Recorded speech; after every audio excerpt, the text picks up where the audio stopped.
Hello everybody, welcome. I'm really happy that we were able in the end then to convene this conference online despite the pandemic and everything like this. So yeah, I'm very happy to be here. I'll just introduce myself. My name's Sedgwick-Jell. I'm a PhD student candidate at Birkbeck, University of London in the Psychosocial Studies department. And so just to sort of frame this paper will examine the reactions and processes of a group of youth work educators to disclosures that a colleague was responsible for acts of sexualized violence towards participants of their activities. The key term, trauma, is briefly contextualized and specifically the psychodynamic understanding I myself deploy. McCann and Perlman's vicarious and Jeffrey C. Alexander's cultural trauma are used as theories that enable the examination of the community and social impact of such violence. The case study examines the emotional labour inherent in the groups dealing with said disclosures, using McCann and Perlman's framework of schemas to examine the damage done to the common values that linked members of the group. It is argued that while traumatic, there exist possibilities of reformulating for the better a community's understanding of sexualized violence and its prevention in the wake of such disclosures, provided that they are taken seriously and space is given both for ambivalence and a reflexive approach to the group's worldview. Interviews with members of the group are used to supplement the bibliography. And I'd like to just start with a quote that really sums up the point of kind of working out community ways of dealing with violence, a quote that comes from a sort of a very inspiring group called Incite Women of Colour Against Violence, and their statement, Community Accountability, Principles Concern Strategies. And they say, quote, "The question is not, should she call the police? The question is, why is that her only option? And can we provide other options that will keep her truly safe?" End quote. So to begin, community accountability is a practice seeking to build the new world within the shell of the old. As a practice, it draws on a critique of racist, sexist and homophobic social relations and the way in which these determine the nature of the practices of institutionalized justice systems and police forces. Yet it goes beyond a simple critique of the current order of things, anticipating the often disingenuously posed question, if society is so bad, what's the alternative? Stemming from the organizing practices of women of color in US American activist communities of the 1960s and 70s, community accountability seeks to transfer power and responsibility from apparatuses of the state to local communities and individuals. It is a practice developed at the intersection of race and gender by women of colour trying to find ways of challenging patriarchal violence in their communities without subjecting those responsible to a justice system embodying further and explicitly racialized violence. Community accountability focuses specifically on interpersonal and sexualized violence, seeing this as a topic on which it is especially vital to organize outside of a criminal justice framework, not only due to institutional racism, but also as a result of the inherently sexist nature of a culture in which rape is neither widely reported nor prosecuted. Victims are routinely blamed, and perpetrators often become martyrs. For this reason, it is a community practice finding itself at the juncture of feminism, critical theories of race, and anti-racist political organizing, as well as embodying a critical interrogation of the state and state power. I will refer to a process inspired by community accountability, though taking place in an entirely different context.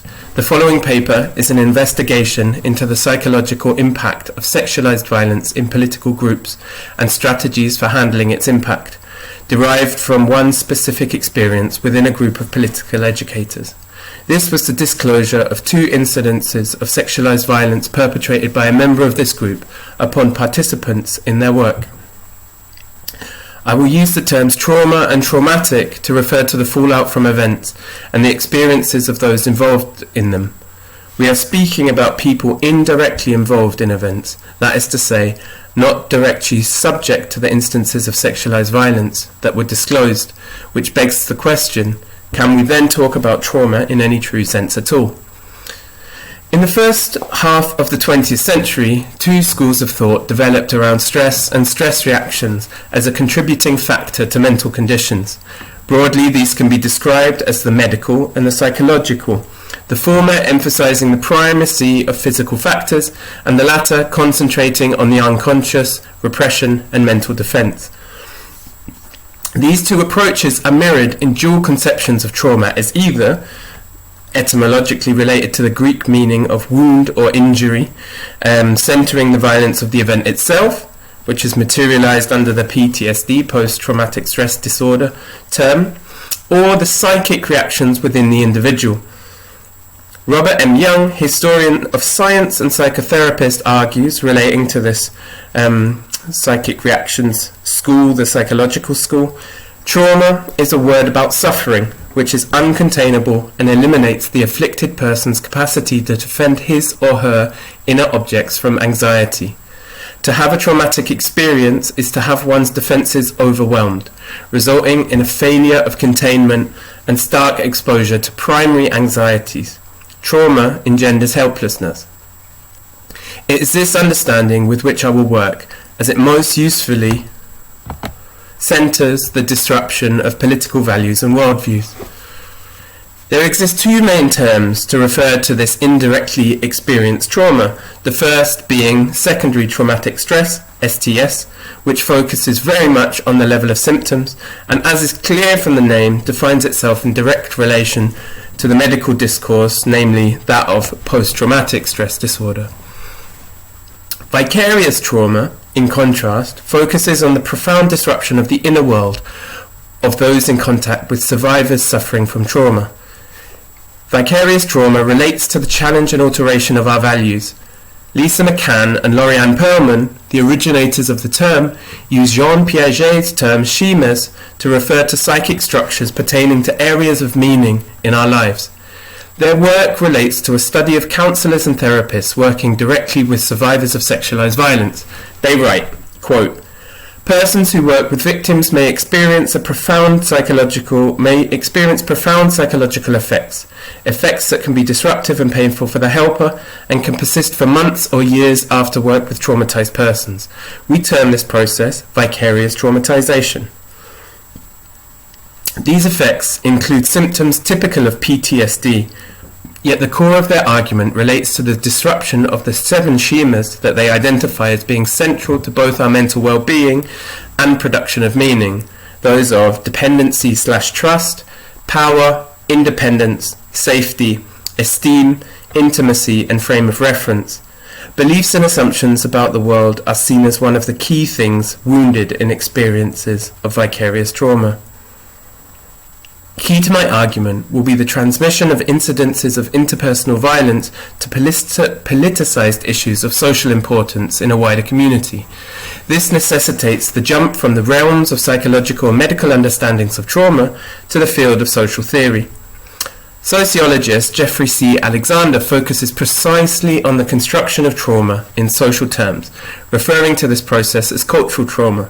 Quote, "Cultural trauma occurs when members of a collectivity feel they have been subjected to a horrendous event that leaves indelible marks upon their group consciousness, marking their memories forever and changing their future identity in fundamental and irrevocable ways."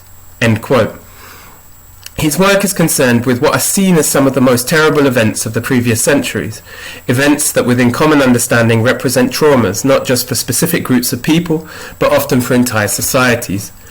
One obvious example is the Holocaust, but it is precisely this obviousness that Alexander addresses, describing the creation of social meaning that has been achieved in this sense. This, quote, "This cultural transformation has been achieved because the originating historical event, traumatic in the extreme for a delimited particular group, has come over the last 50 years to be redefined as a traumatic event for all humankind. Now free-floating rather than situated, universal rather than particular, this traumatic event vividly lives in the memories of contemporaries, whose parents and grandparents never felt themselves remotely related to it." End quote. Alexander's work is premised on the idea that events are secondary to the creation of meaning that articulates them as cultural trauma. Certain events are constructed as traumatic and traumatizing in general terms, and others, despite having been clearly traumatizing to a large number of individuals involved in them, do not achieve this status within the public sphere. This is the result of societal negotiations and power struggles over definition and meaning between different groups. Compared to the primacy of the event in medical notions of individual trauma, cultural trauma theory goes one step further than the psychoanalytical perspective, which decenters the event's importance. For Alexander, an event is not even always necessary for the construction of a cultural trauma. In this context, I can't help but think about the Pizzagate child abuse conspiracy theory that's kind of very virulently present on the US far right now, where people are kind of genuinely convinced and therefore traumatized that the sort of Democratic Party liberal elite are conducting these satanic kind of evil rites of kind of child abuse and sacrifice, and sort of deeply unsettling and upsetting them, despite it being complete fiction. And to go on, Alexander clearly theorizes the process of articulating a given event as cultural trauma thus, quote, representations of trauma depend on creating a compelling framework of cultural classification.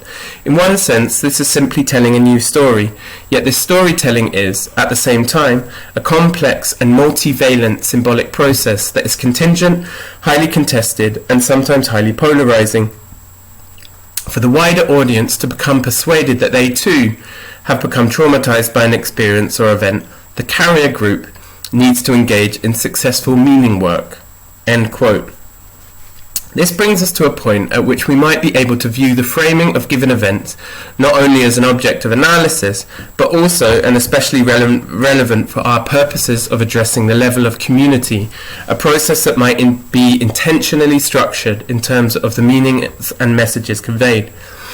Such a conscious process to transmit meaning, however, will not be successful if the underlying ambivalence attached to such events is not thematized within the group. Thus, attempts to tackle or admit the prevalence of sexualized violence becomes shaped by institutional and organizational resistances to its recognition, and a broader wish present in both groups and individuals to avert conflict, to not disturb the status quo. Counterposed to these broader social norms are the specific political discourses determining approaches to sexualized violence within particular communities. I argue that a key part of the emotional management is located in the presence of two parallel sets of what sociologist Ali Hochschild calls framing rules, the rules according to which we ascribe definitions or meanings to situations. In groups attempting to combat sexualized violence, these feminist political alternate framing rules form a conscious alternative to socially dominant norms, described by psychologist Mary P. Koss as a rape-supportive belief system, which is incidentally one of the roots of this now widespread term rape culture. These alternate schemas will be massively disrupted by incidences of sexualized violence within political communities. Again, the core schemas outlined by McCann and Perlman are those of dependency/trust, safety, power, independence, esteem, intimacy, and frame of reference. At this point, I will move to the concrete analysis of the group's reaction, specifically in relation to the schema of independence, so I do not have time to cover all of them. I will then conclude with recommendations and takeaways from our process. In direct relation to the ongoing political and educational work of the group, the schema of independence will be discussed not in terms of an independence felt or experienced in day-to-day life, as is discussed by McCann and Perlman, with examples such as feeling safe at home alone or comfortable enough to travel home unaccompanied, but rather an independence in terms of the leading of activities and organizing politically. From the moment of the disclosure to the team group, a strong dynamic was created, situating two members at the head of the group as those who could deal with the unfolding of events. Part of this relates to forms of emotional labour, such as holding, containing, and the facilitation of the group. Another side, however, relates to the impact that disclosures had on the schema of independence in members of the team. Similar to the above-mentioned feelings of not just existential but rather political crisis, many were left with a profound feeling of not being able to do anything about what had happened. As the sexualized violence ran counter to our long-standing attempts to prevent such things, the legitimacy of our own position as experts or as the facilitators of an educational political process seemed to have been eroded. Work on the topic of awareness had long been concentrated in the hands of a few senior team members, though there was a process whereby those less experienced with the prevention and response work around sexualized violence were brought into the confidential team. The work was still dominated by those who were seen as a safe pair of hands in that they dealt with similar topics in their own organisations or movements. Precisely the problem of this approach can be seen in regard to the perpetrators' involvement in these processes and the centralisation of power that this involved. As we were attempting to base our ongoing process on the principles of community accountability mentioned earlier, a broader ownership of these processes became vital. In the following activities, it became clear, however, that members of the team leading them felt unable to do so without support. The first event after the disclosures saw a team of six people responsible for a seminar of around 40 participants. The disclosures would be directly addressed in opening sessions, outlining what had happened and our current policies surrounding sexualized violence and safeguarding, delivered in the form of workshops. The two members leading the process, themselves not present at this activity, worked closely with the team to lay out the basis of these sessions, as this team did not wish to do so alone. What I wish to argue here is that, at least in part, is that those organising this seminar felt less able to act independently, to present themselves as figures of authority in any way, as a direct result of what had happened. One team member describes this dynamic, and this is the account. The confidential team was seen as some kind of expert group on the topic because people didn't educate themselves or just waited for the confidential team to tell them what to do because they lost orientation and probably also a bit of faith in their politics. At least that was my feeling. End quote. Incidentally, the confidential team was the sort of previous name for this group dealing with such things that was latterly changed. It's a sort of air of secrecy and it's kind of was deemed to be counterproductive. The negotiating of this dynamic would prove, however, how the gradual devolution of responsibility for this work and the concurrent regaining of independence in a political educational sense is a vital part of any such process. One team member describes this process, quote, "After the initial team meeting, I volunteered to disclose further and tell about the team process to members of the team who hadn't attended. This task has helped me tremendously as well, making me think and talk over it, listen, discuss with different people on the whole process. This task alone has taught me many things about our group and our community, and strengthened my dedication to the whole process and its importance." End quote. Once again, we see that in the challenge to schemas of independence lies a wholly important challenging of an authority based around the idea of not making mistakes, of moral purity. Speaking of the impact of cultural trauma, sociologist Neil J. Smelser cites one key effect as threatening a society or one of its key cultural suppositions. Through the successful articulation of instances of rape and sexualized violence as a cultural trauma within a given community, something striking at the very heart of the cultural ideas and values thought to be holding the community together, it becomes possible to take such instances seriously in an entirely new way. It's also through the disruption that a moment of reformulation of community and political understanding might begin. This should not be seen as a return to business as usual, a recovery of the way things were before events. Rather, we should view this as a process of reforging something fractured in a necessarily new configuration. In order, and this is sort of the ending point of my paper, in order that practitioners, activists, educators, and all attempting to deal with rape and sexualized violence within their communities may draw clear points from this investigation, here are some points that I consider central.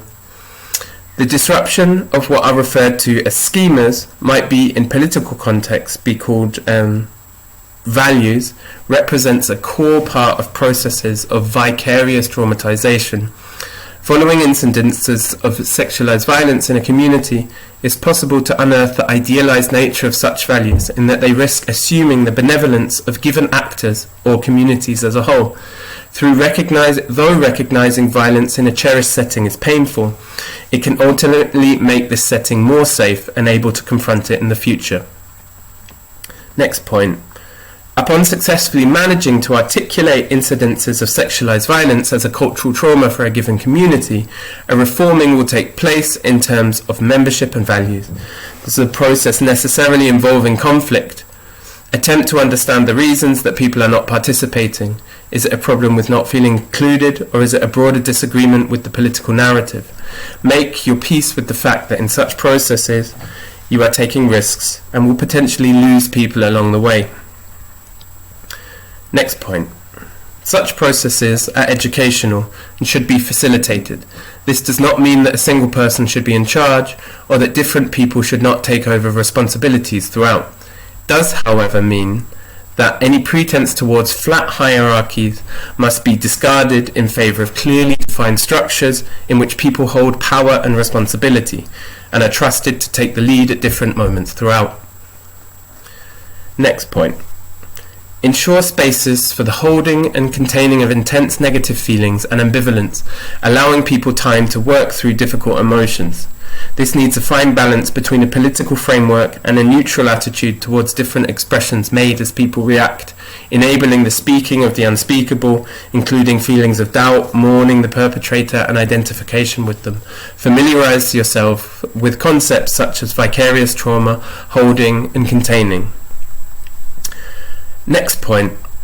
Be critical of a desire to act as a coping mechanism. Though at times cathartic, it may also divert from a deeper examination of group feelings and structures. There is also a risk of acting in ways that are damaging to the overall process, as each step calls for careful planning and consideration. Next point. Be aware of the inherently political nature that putting information relating to disclosures out into the world implies. Plan it well and be mindful of this as a process of creating meaning or articulating a narrative that will convince people of the necessity of your actions. Lastly, be prepared for the fact that there will always be those who do not agree with your course of actions and will therefore either not participate or directly hinder the process. Accept this as part of the reality of political work and not necessarily a verdict on your actions. Next point. Attempt to normalize both violence and the challenging of violence, sexualized or otherwise. This does not mean accepting it as normal, but rather of accepting its constant possibility, thus meaning that people are prepared and able to challenge and deal with it where and when it arises. And the final point with which I'll close, review safeguarding procedures in your given context and create them in such a way so as to involve as many people as is practicable. Ensure that they are based on people understanding that they may have to take hard decisions relating directly to close friends as opposed to enforcing righteous values upon obvious sexists or perpetrators. And with that kind of final recommendation, I'm finished with my paper, and I'd just like to say thank you very much to everybody who's watched it online, and I look forward to discussing with you all when we convene.